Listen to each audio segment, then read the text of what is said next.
It's a great opportunity for Kansas, and Sam Brownback is working his tail off to try to do the right thing, because as he said, as he closed his statement there, we're just importing too much foreign oil.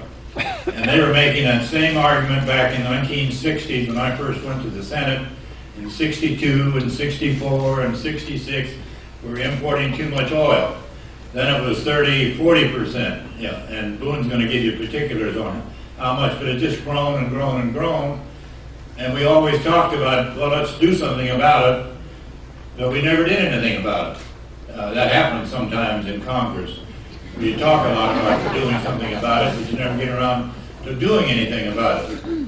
Well, T. Boone Pickens is not that kind of person. He's not going to sit around and talk about it. In fact, I told him the other day, I saw his schedule. I thought he was running for first-term member of Congress. I mean, he was everywhere. And he's been in Arkansas and New York and here today and going on to Texas tonight. So he's a hard worker. But before I want to say something about my good friend Sam Brownback. But I wanted to introduce a friend of mine and wish her a happy birthday, Scotty Lingleback. Where's Scotty? Scotty, stand up. Yeah.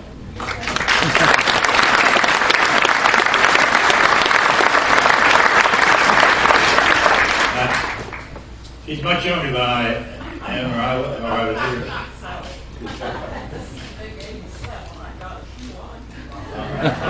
Well, they told me not to mention your age, but since you did. But she's a great resource for the Dole Institute, and thank you very much and appreciate all your help. I'd say one word about the Institute. When this happened, we insisted, first of all, that we get at least half the money from private sources. First, we said all the money from private sources. And my good friend Pat Roberts didn't think that was doable, so we did half of it, and many people in this audience have contributed year after year. And it's been what we said it would be. It's sort of a laboratory for ideas and for bipartisanship, for nonpartisanship. It's not a Republican institute or Democratic institute. In fact, I get complaints from Republicans all the time. When are you going to invite a Republican speaker to come to the Dole Institute? So it's what it's supposed to be. And I believe the young people on the campus and others who do research have learned a great deal, and we have a great staff, and Bill Lacey does a good job, and we're very pleased at here, and I think it is an asset to the campus, and we want to keep it that way, and keep our word to the people. When we first dedicated to President Carter, as you may recall, came all the way from Georgia on a Saturday afternoon, dedicated. There were 35 Medal of Honor winners here for the dedication. And Tom Brokaw was a master of ceremonies, so it's sort of a nonpartisan, bipartisan, whatever. But Sam Brownback, as I said, has been the leader, and he's been working very closely with Boone Pickens. But it's not just on the energy area that Sam has been so effective for the state of Kansas. It's pretty much across the board. And I can remember Sam when he used to come to Washington in his Future Farmers jacket. And I was in the Senate, and I would escort Sam and the other future farmers who came around the Capitol. And that's his background. And he's been here all his life. He knows this state. He understands this state. And Sam, before I came out there, I said, Sam, this is your party and Boone's event. Are you sure it's okay if I come? And he gave me consent to come, and I appreciate it very much. I don't get invited out very much anymore.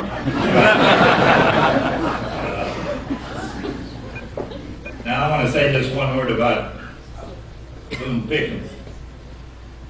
I said earlier, I think he spent more time in Kansas than I did. He's been a taxpayer in this state for I don't know how many, he'll tell you, 40, 50, 60 years.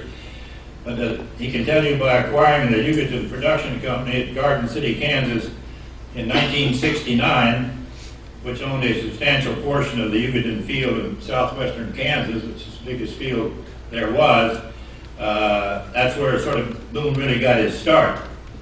And there's no question that his success started in the great state of Kansas. And for that we're grateful, and I know Boone is too. He's still the most listened to voice when it comes to oil and gas in the country. What's it going to do? What's going to happen down the road? What do you think will be the price in 6 months? He's on all the talk shows. And when you go on some of these talk shows, he was on a Hannity show last week. And Hannity didn't want to talk about the Pickens plan. He wanted to talk about something critical of the president or critical of somebody else, but not with Boone. You don't do that. He came in to talk about the Pickens plan. And whatever question he got from John Hannity, he got an answer about energy and how much we were importing and how important it was. And I think it made a much better program than kicking somebody in politics around. And, you know, it's a lot of fun for 30, 40 years, but then you would move on to something else. And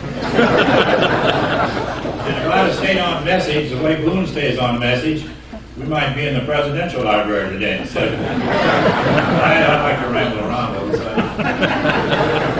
Boone has a product that he knows how to sell, and he's going to tell you about 1 minute here.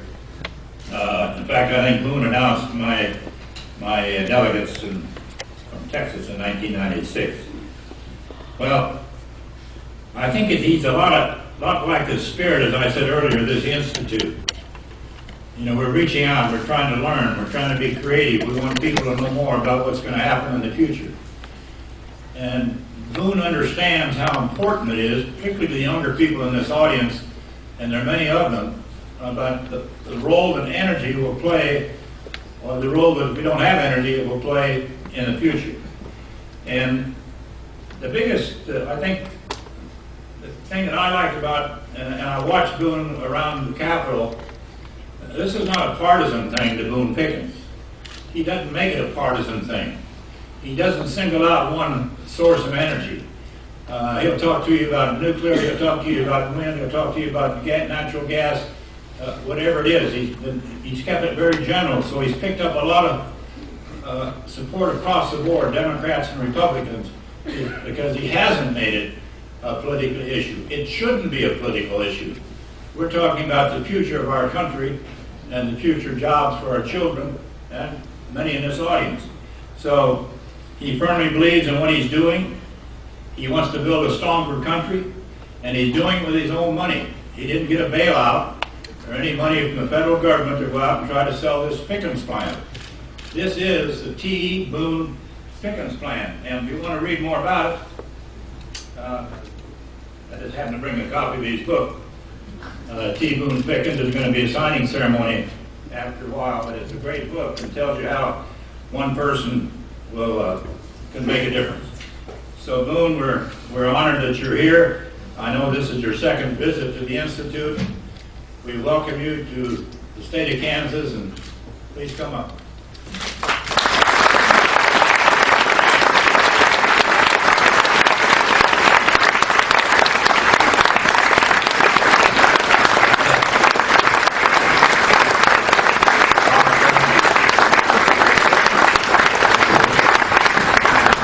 I've got 2 or 3 things here. I'd like to run down my list, get them out of the way, and then we'll get down to business. The book, the first being was The Artist, and that book came out last September. We made the bestseller list for a few weeks and faded, but we'll maybe come back again. Now, the proceeds, any of you that buy a book today, those go to Brooke Army Medical in San Antonio and to Fisher House.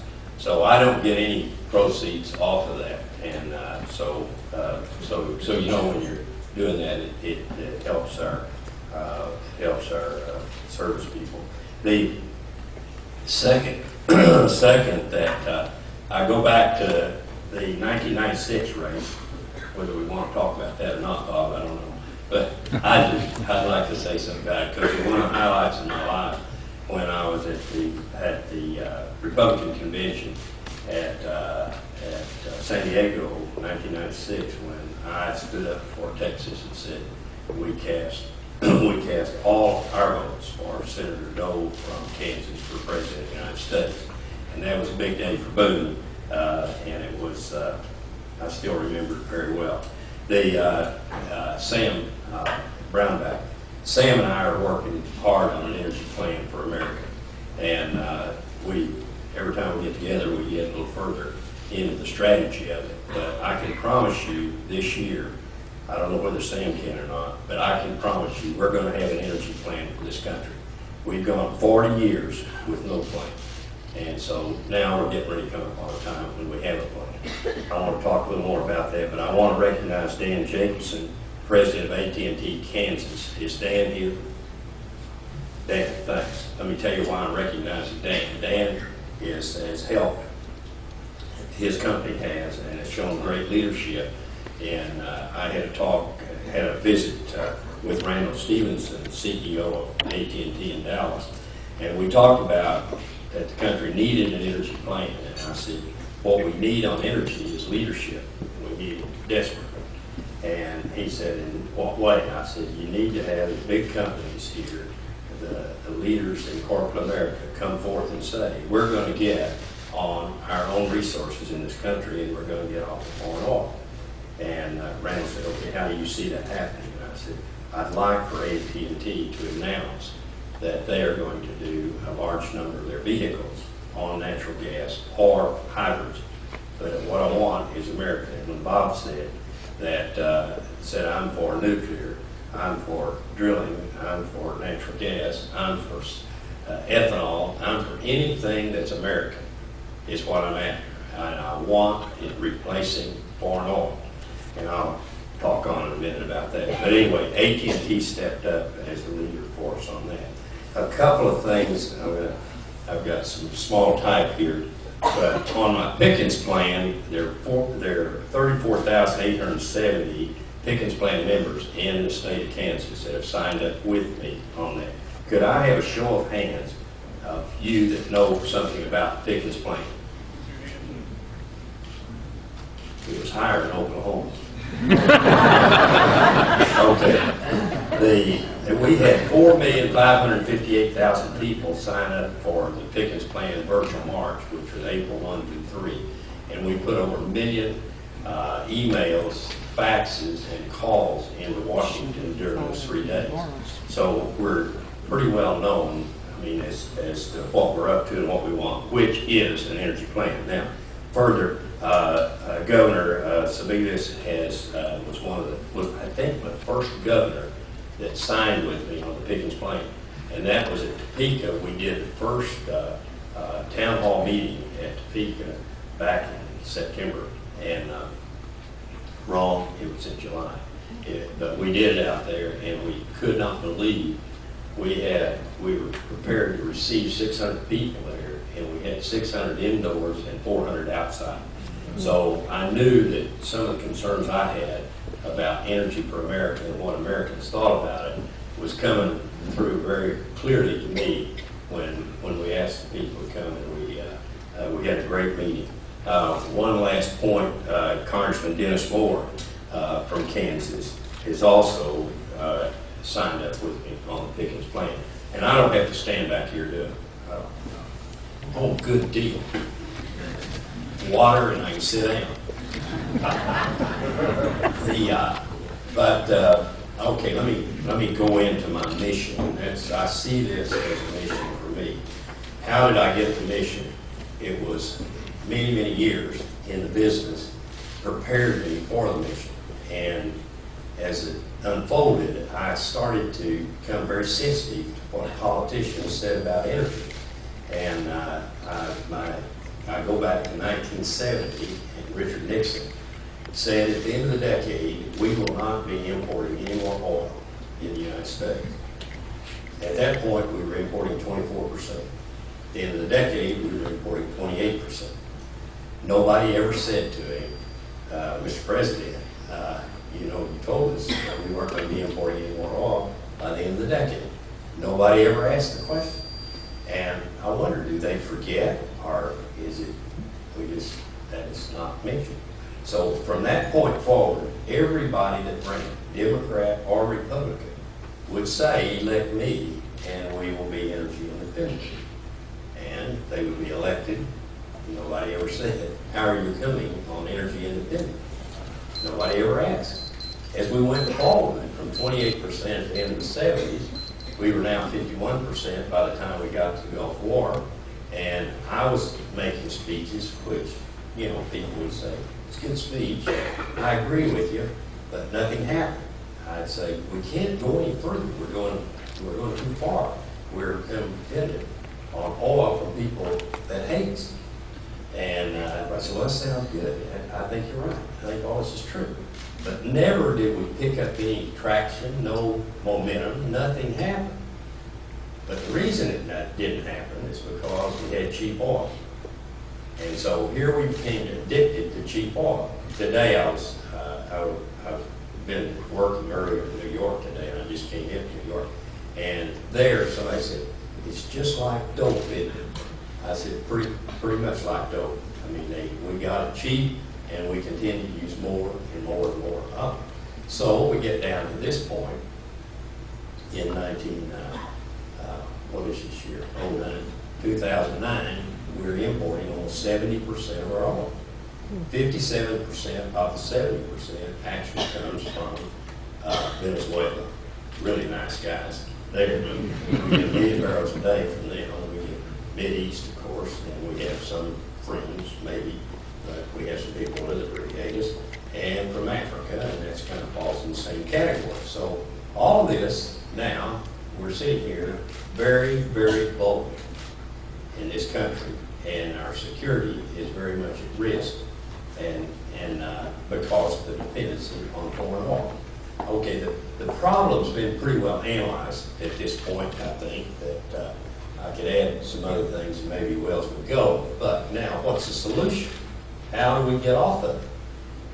We can, but the only way you can get off of it is to get on our resources. There's no other way. Now, somebody said, well, you can conserve. Okay, good, I like that. Let's conserve, use less oil. But we're still going to be using a lot of oil. Now, I do want to make a point here that there's every day the production in the world is about 85 million barrels a day. 85 million. I do not see that increasing. Now, we're dealing with an 8% decline curve every year. So 8% times 85 is about 7 million barrels. So you're going to have to replace 7 million to get back to 85 every year. Very, very hard to do. So what's going to happen is about 2012 will about get it. And you're at that 85, you can't replace it. And so it starts to fade. As it goes off, and now you're going down, and demand is rising around the world, the price will go straight up. Now you got a preview of that last year. So when we launched on July the 8th, 2008, the price of gasoline in Washington that day was $4.11. Okay, and people were really concerned, were screaming about it and everything else.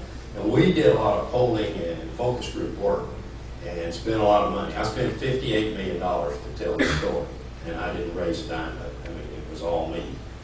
But I was a lot richer back then than I am now. This year's budget was 58 also. I said, 58 at one time is enough. We got to cut that thing down for the second year. But we got to get this job done. The mission is very clear. It's what I have to accomplish. And it ended up, a guy on July 8, 2008, 80 years old, comes up with a plan. Now that's a little strange. I mean, where he just somehow doesn't fit. What if he didn't come up with a plan? Would we have a plan? I'm not so sure you would. I'm not so sure you would have a plan. My father, I've got to tell you a story with one. I went to school, you all know on stage. Bill Self and I both went to school. But at Oklahoma State, I was being initiated into the fraternity. I was SAE, and my father was an SAE at Tennessee, and he was a much better fraternity man than I was, and so he wanted to pin me with his badge when I was initiated. And I wanted to, of course, too. But anyway, he came over Stillwater for the ceremony, and he pinned me with the badge, and we hugged each other and everything. But that was the day that my father became my brother. I always thought that was funny. brothers in the bond, and we, had a nice hug and everything, and everybody thought it was a nice ceremony, father-son. So then it was over with, and he was going to leave and go home. So we walked out on the front lawn, and he said, "Son, I want to get serious with you about something." He said, "Your mother and I." Well, he didn't need to say serious. He just needed to mention your mother and I. That's serious, because she was the one that kind of was a disciplinarian in the whole operation. I'm an only child, by the way, so I got a lot of attention. And she provided kind of the tough stuff. But they were in agreement, and this is what they were in agreement on. He said, "We have a plan for your graduation, but we don't think you're on the same plan we are." So argument there. And so I said, "Okay." He said, "You're going to be finished June 1st, 1951. And I was kind of thinking I may be finished right now. The way things were going. I'd entered in pre-veterinary medicine, and that didn't seem to be the life for me. And then I was in business, and my dad really didn't like business, and so he said, "So son," he said, "I want to explain to you." He said, "A fool with a plan can beat a genius with no plan." And he said, "Your mother and I are concerned that we have a son that is a fool with no plan."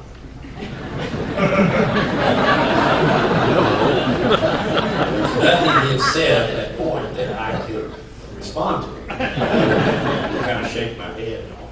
So he said, "We have a plan. You better get on our plan and get out of school June 1st, 1951. Believe it or not, I did it. I had to carry 2 18s and 19s through the summer, but I got out June 1st, 1951. The point of the story is we have no energy plan. We look like fools. We look like fools without a plan. And let me tell you, around the world, I think our credibility suffers every day because, for instance, a minister of energy for Denmark wanted to get in touch with me and all, and we finally got together, and she came to Copenhagen, and we met at the Adams Hotel, and this is a month ago. And we talked. She said, "I've been watching what you're doing, and I can't figure out what is it you are doing." And I said, "Well, I'm trying to get off of foreign oil. That's what I'm working on." She said, "Well, look at what we've done in Denmark. We're off foreign oil." And I said, "Really?" She said, "Yeah." She said, "We don't import any more oil from the Mideast." I said, "How did that come about?" She said, "Well, we got in and used our own resources." So I said, "Well, that's what I'm trying to do." She said, "Well, that's what it looked like, but I didn't know whether you were doing any good or not." And she said that, and then proceeded to tell me, you can do this, and all. And I said, I'm covering every base that you've mentioned, but we have to get on our own resources. So I then put together the Pickens plan. Now the mission unfolds, and I go, I'm going to make this the #1 issue in the presidential campaign last year. And so we elevated. When you pour enough money in there, you can get some attention. People say, "Oh, that guy keeps showing up for him. Maybe I better listen to him." Or if they listen to him, he said, "Change the station." But nonetheless, you start to kind of wonder, what is this guy up to, and whether it makes sense or not. Well, as it proceeded, it apparently did make sense. And our poll that we ran 6 months ago, we picked up 71% knew what the plan was. And so we knew we were making some penetration with the idea. In September, after we'd been running up for about over a month, well, both McCain and Obama said they wanted to talk to me about energy. So I met with them 4 days apart. McCain, I met with in Aspen, and met with Obama 4 days later in Reno. And both meetings went just about the same length of time. McCain had, he and Lindsey Graham were in there. And then over with Obama, he and David Axelrod were there. And so there were I had one person with me, and so there were 4 of us there. And I made the total presentation for my side of the issue. And it's kind of interesting because I said to both of them, I said, "Look, that the presentation I want to make to you," I said, "is if you were the commander-in-chief and that well, I didn't say that first. I said that I'm a general coming to you with a problem, and I have a solution for it. And I said, and you're the commander-in-chief. And both of them had the same look on their face when I said it. They smiled. I'm already in, you know. So anyway, McCain said when we shook hands, he said, you accomplished what you set out to do. And I said, well, which was what? He said that it's a #1 issue in this campaign. I had more questions asked me about energy than any other thing. So I felt good when he told me that. No use telling you what McCain said because he isn't around anymore. But Obama was interesting because he asked if he could take notes, which I thought that was nice. Is that respectful, or does he really want to take notes? He took notes when I was talking all the way through. And he said, is there anything that I say in my remarks about energy to make you uncomfortable? And I said, yeah. I said one thing. I said, you are big on 1 million plug-in hybrids that you're going to have in 10 years. And, you know, when somebody kind of challenges you, you'll sit up like this, you know, he did. And he said, let me tell you something, Mr. Pickens. I'm going to have 1 million plug-in hybrids in 10 years. And I said, okay, look out that window in that parking lot out there. I said, yeah. I said, there's 1 million cars out there. I said, it looked big, wouldn't it? He said, yeah, it looked like a lot of cars out there. I said, now step back. You're president of the United States, and look at America. In America, there are 250 million vehicles in America. And in 10 years, you're going to have 1 million plug-in hybrids. Pause, he said, not very many, is it? I said, you're not grasping the size of the problem, is what it is. We're turning out another 13 million vehicles a year. 1 million is nothing. And so he listened to that, and he never said it again, which I thought was pretty good. And he also said, when he had the nomination, he said, he said, in 10 years, we will not be importing any oil from the Mideast. I believe that if somebody says that they have a plan. I think he has a plan. Now, the way it's unfolded, the first part of my plan was that we're going with renewables. We got the wind, the solar, and we have to have a smart grid. Well, all of that's in the stimulus package. Now you're over to how you're going to reduce the oil, because the only thing we have in America, one resource, is natural gas. Is the only thing that we have that can reduce the dependency on foreign oil. Think with me. That's the only thing we've got.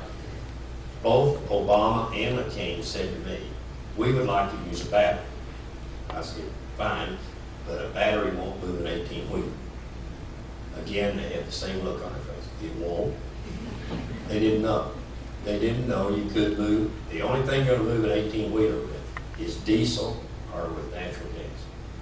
You can't do it with ethanol. We know that. Biofuels are out on the heavy duty, good on the light duty.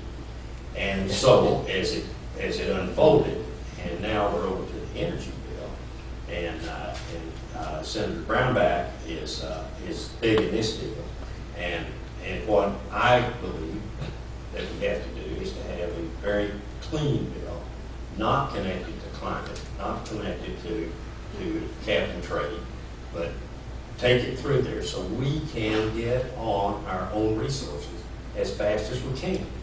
It's that simple. It isn't hard to understand.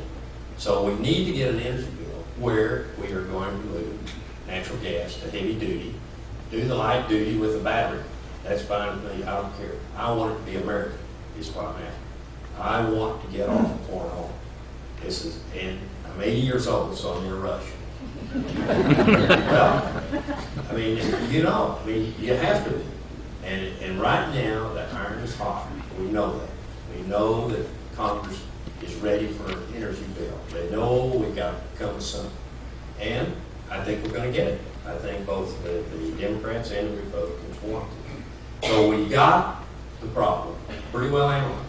I don't get anybody that will challenge me. Oh, every once in a while. But if anybody's going to get up today on questions and challenge, don't get up and say you don't like my plan unless you have a plan.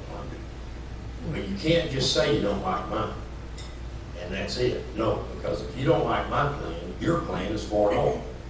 because that's exactly what you're going to get. You're going to either have a plan for domestic resources, or you're going to have foreign oil. That's it. It's either up or down. So it makes an argument that is extremely difficult to say, I don't like your plan. So what's going to happen in the future, that sure, we're tracking everybody, we're tracking Congress, that we're watching very closely. Those that don't have a plan are going to be tagged at some point as being for foreign oil. And they are not going to like that. That's going to be a disaster case for an elected incumbent that does not have a plan for getting off foreign oil. Okay, now I've brought it down, and I'm ready to take questions. So let's go to questions. Yes. Mr. Pickens, I greatly admire the energy with which you put your plan forth, and I admire the fact that you've got the resources to get your plan out in front. Now, I also have another friend, Harry A. Brown. You've heard of him, I'm pretty sure. Harry Brown? In Phoenix.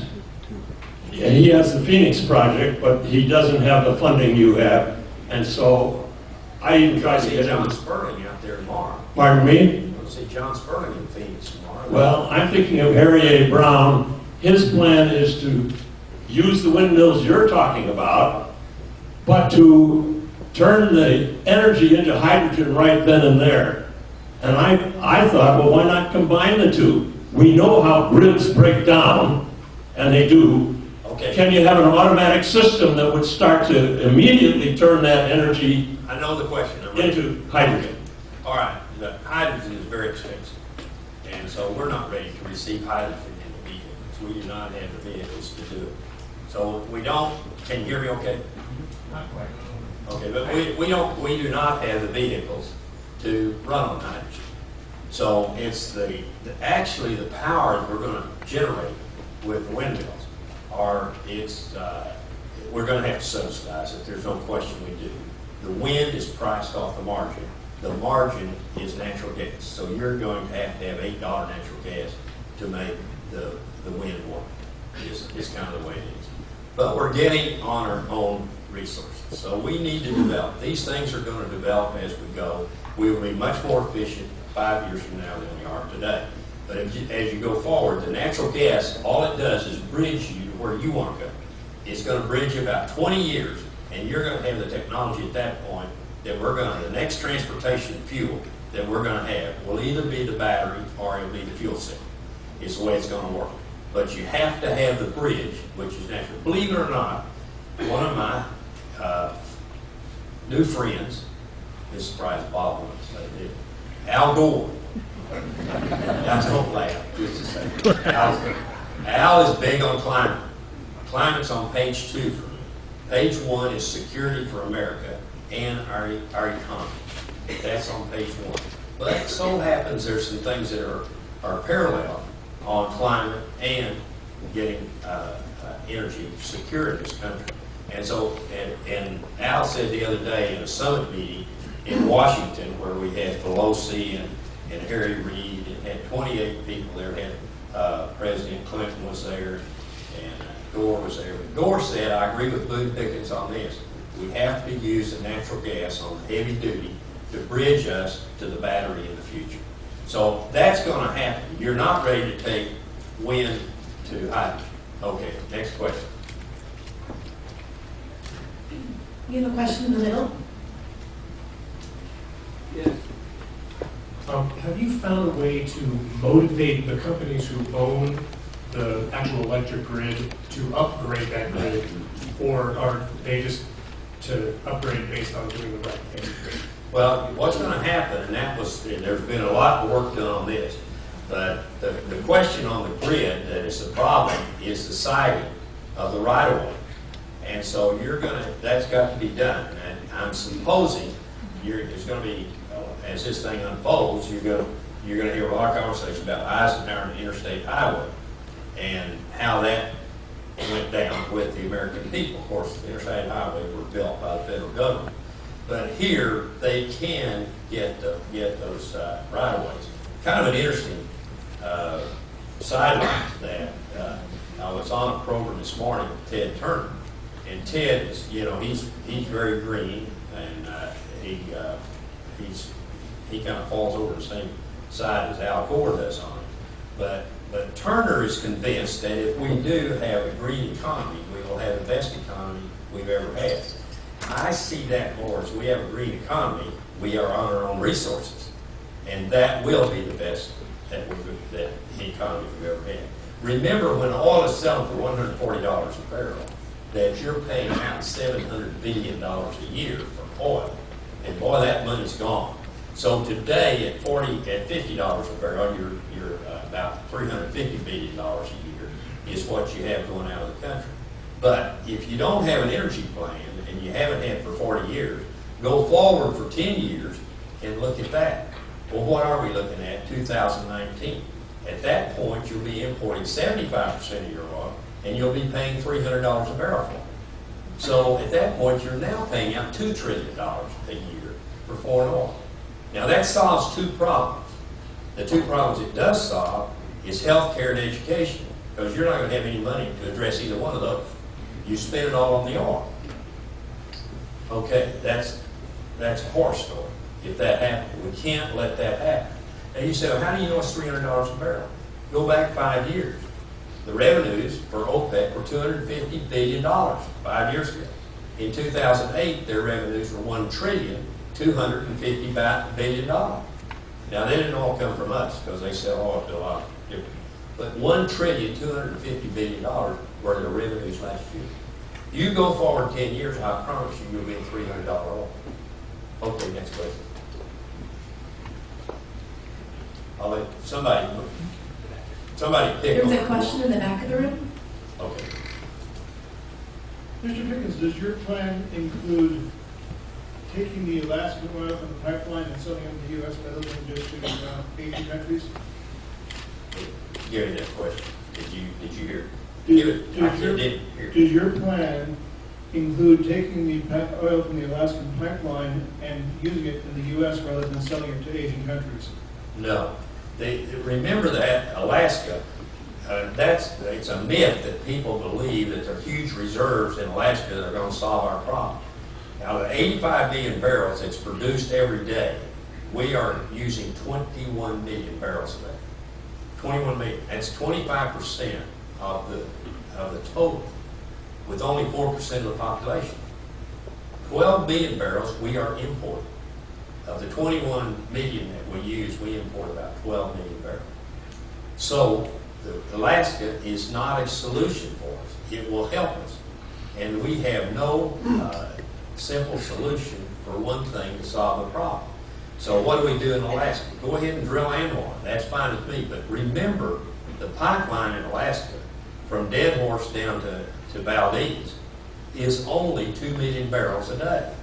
And that's all it'll ever be.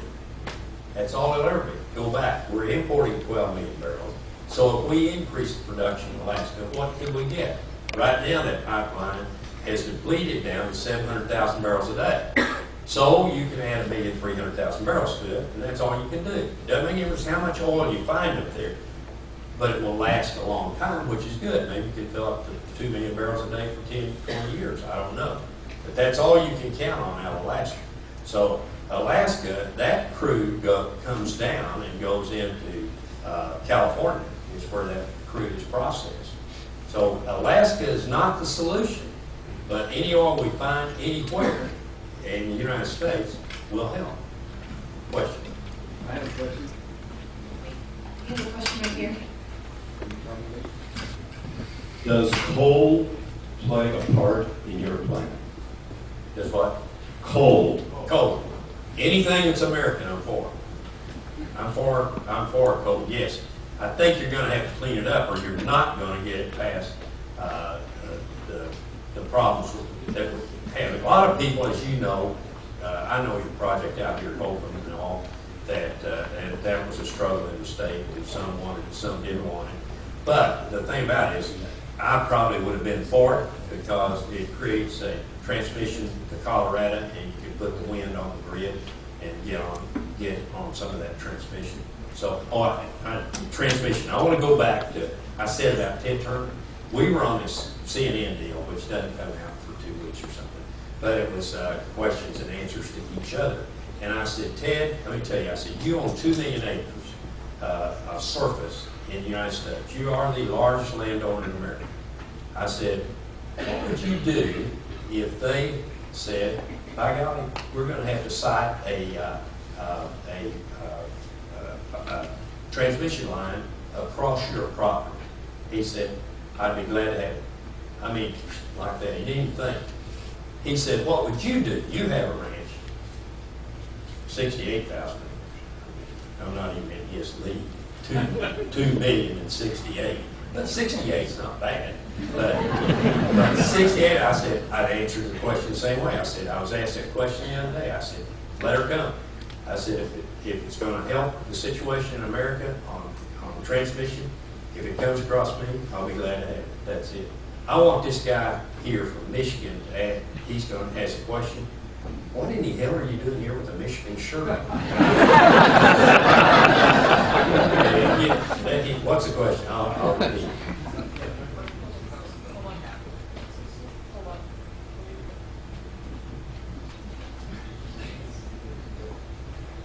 Without some type of cap and trade system, how do you plan on convincing industries to switch technologies? Wait a minute, I didn't hear. Give it to me again. Without some type of cap and trade system, how do you plan on convincing industries to switch technologies? Okay, you all heard the question. If without cap and trade, how do you get them to industries to switch technology? I'm not sure I understand cap and trade. I don't see how it's going to work. And every time I hear the story from those that want cap and trade, what comes off to me are taxes. And I'm opposed to taxes. I'm against on taxes. I don't like it. And so I've seen some of these things come out of Congress, and the regulations are the first thing is that you start studying and figuring out how you can game them, how you can figure around them, how you can meet the system. And I don't like that kind of stuff. And so how do they switch technologies? I think you switch technologies here that you're going to go to, you're going to clean it up. And so when you start getting cap and trade, gosh, I don't even want to get on the subject because I don't like the subject. So I'm against it. Okay, next question. The next question is from Manel. Yes, sir.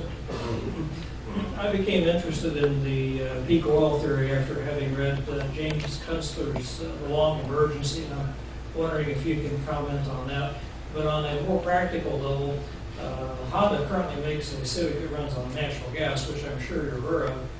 Wouldn't mind buying one of those for a son headed off to college in a couple of years. But where are you going to fuel it at, since there's no place you can actually fuel it?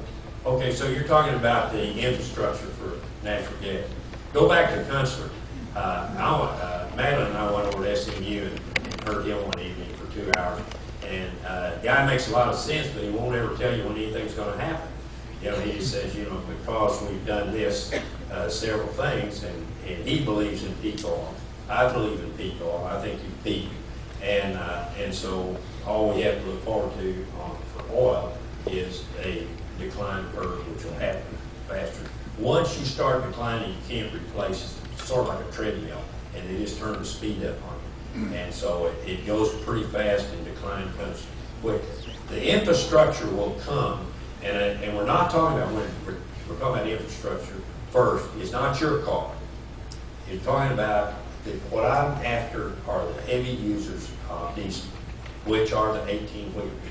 And around the world, there's 10 million vehicles on natural gas. 10 million. In the United States, it's 142,000.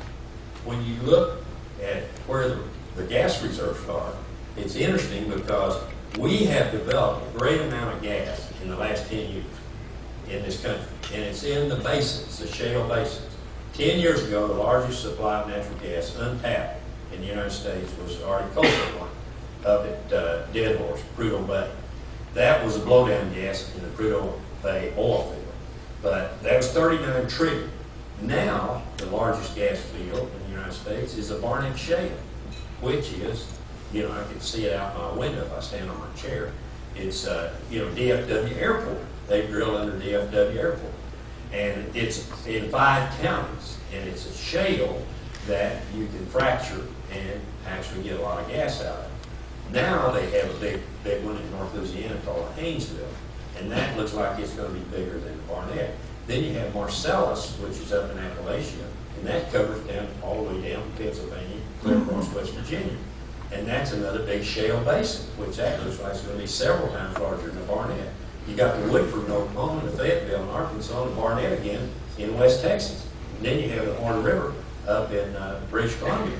So we are overwhelmed with natural gas. You start, you know, when you get old, you start to think things that happen, you connect them back and start to think the Lord has blessed us with this. And you do that, I think, because if you haven't before then, you start to think, I'm going to get there pretty quick. And I want to be sure that everybody understands who I think did this. So this is by divine intervention for us to show up with all this oil in this country with the predicament that we're in. We're sitting here behind the 8 ball. We are in terrible shape as far as energy is concerned. And now we're overwhelmed with what? The best resource we could have to solve the problem. It's cleaner, it's cheaper, it's abundant, and it's ours. To get out of our problem with our own resource this way is going to be beautiful the way it works. See, 1 MCF of natural gas equals 8 gallons of gasoline.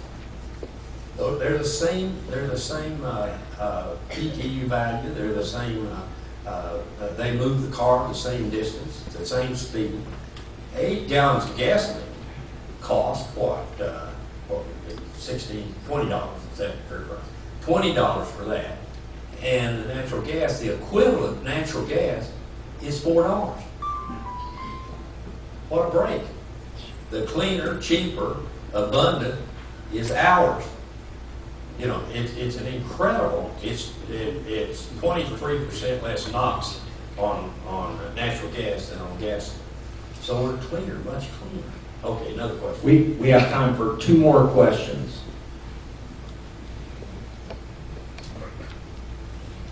Oh, okay, am I thinking? Question way in the back. That what? A question way in the back here. Okay. My question is along the lines that you have a great strategic goal, and it's very honorable in the fact that it's using our resources to supply our energy. And essentially, you're in general providing us with direction, strategic direction, on what should we do. What plans do you have for refining that as some of the assumptions which your plan is based on change? So let's say we get a battery, or the price points that you just mentioned change. How do you see that evolve over time? What percent? Last question. Last part of the question. How do you see your strategic goal essentially evolving over time as some of the assumptions on which your current strategy is based change and other things become important? What are my assumptions? As this unfolds? No. How do you see your strategy changing if some of the assumptions on which your plan is based change? Well, tell me how they're going to change. Help me. For example, we come up with batteries that can power things. We have biodiesel, which we can get from a feedstock which is more abundant than soybeans, or we find out how to make more biodiesel. Okay, I got or it. Other something. All right, we got something better than what I'm talking about, is what you're saying. We show up with something that's a better solution than mine. Great, do it. Just so it's American. And this is what Gore and I have talked about. Gore says, look, I want to go to the battery. I realize the battery doesn't move the 18-wheeler. Now the battery does move the 18-wheeler in 5 years. What do? I said, if that works, do it. Natural gas is such a valuable resource for this country. We can use it many places. So remain flexible, but understand what you're up against. Understand energy in America. See, what this is, I'm up here pitching this, but it's for my kids and grandkids and great-grandkids. I can make it to the finish line at 80, but the future generations cannot. The standard of living will be vastly different. be vastly different unless you solve the energy problem. If you solve the energy problem, that's fine. Carry it out. But what I want to do when I leave KU today, I want to feel like I've offloaded some of my responsibility to you. To you. I'm getting tired of, carrying the whole load. I'm really not, because I signed up. That's been a great relief to me, and it makes me feel good because people connect to me. I go in a restaurant in San Francisco, the waiter comes up to me and says, Mr. Pickens, I'm in your and didn't even know me or anything. He said, I'm in your army, the Pickens Plant Army. He said, I said, that's good. I said, do you know anybody else? He said, all the waiters in here are. We're all signed up with you. He said, we get your emails every week. Before I left, the guy gets up at a table, 4 tables away, and said, I didn't want to interrupt you while you were eating. I just wanted to tell you, I appreciate what you're doing for Energy for America. I said, good deal, thanks. So, but any place you go, and it's because people are concerned. I know this is going to happen. There is no question that we are going to have an energy plan for America. But what has happened for 40 years, we've never been tasked to address the problem and the predicament that we found ourselves in because we had cheap oil. Cheap oil has done it to us.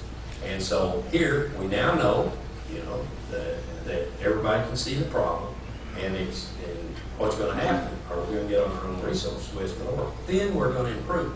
You're going to find that turbine that's sitting out there in western Kansas, cranking out power out of it. That turbine won't even look the same way 10 years from now. There will be a turbine that's going to be twice as good as that. We're just barely scratching into the surface of this thing. By the time we get out 10 years, I promise you, this is, we're going to be so proud of ourselves, all of us are, because we're going to be on our own resources. Around the world, our credibility is going to go straight up because they're going to wonder, where the hell have you been? Why did you get so far into the problem? Nobody imports oil like we do. The closest one that does are the Chinese. We're importing 70%. The Chinese are about 50%. But the Chinese are out there buying it. They're buying resources all over the world. We don't have a state-owned oil company. I'm not sure I want one either. But we don't have one. But 70% of all the oil in the world is owned by state-owned oil companies, like Saudi Aramco, PDVSA, PEMEX. All those are state-owned oil companies. They're the ones that have the oil. I'm amused when Congress calls in major oil companies, CEOs, and when the price of gasoline goes to $4, says, why didn't you raise the price of gasoline? Why didn't you raise the price of gasoline? Exxon, the largest of all, only owns 2.5% of the reserves in the world. 2.5%. They don't own anything. They have nothing to do with the price. The price is driven by the people that own the oil. Is where it comes from. And I don't understand why Exxon doesn't come in and say, quit asking me stupid questions. I have nothing to do with raising the price of gasoline. It doesn't have anything to do with Exxon. But they keep doing it. And what they try to do is they try to place blame. Find somebody we can blame for this. I can tell you who to blame for it. You can blame Congress for it because we never had an energy plan. You can blame there if you want to. You can blame me. I understood it. I saw it. Why didn't I speak up 10 years ago or 20 years ago? I tried to. I didn't get anywhere. But if something could have been done, if you had the leadership, you would have solved the problem. Okay. One more question. We have one last question. Andrew, I believe you have it back here in the center. I have a quick question. I'm originally from Texas, and in the past decade or so, the wind energy has expanded rapidly. Was that done through public, some form of stimulus or funding, or was it all private enterprise, such like out to speed water? The wind energy? Yes. Yeah, the wind energy, it started to develop because we were starting to go clean. And so the utilities and all were starting to look that they were going to have so much renewable in their portfolio. And that, I think, was it. And some of the states went with a plan, 20% of the portfolio by 2020. They had different ones. You're getting ready to get one of those now. I think it's going to be help the same. 20 by 20 is what's going to happen. And so everybody started to feel it, and the heat was coming up, and so they started looking at the wind at that point, and then Congress gave a production tax credit that was valuable in kicking that off and making it go. But don't be afraid of it. Don't be afraid of it. And it's interesting, you're the first group I've talked to in the last 3 months that somebody didn't get up and say, Boone, you realize the wind doesn't blow all the time. Thank you, because I can tell the people at KU are smart in the last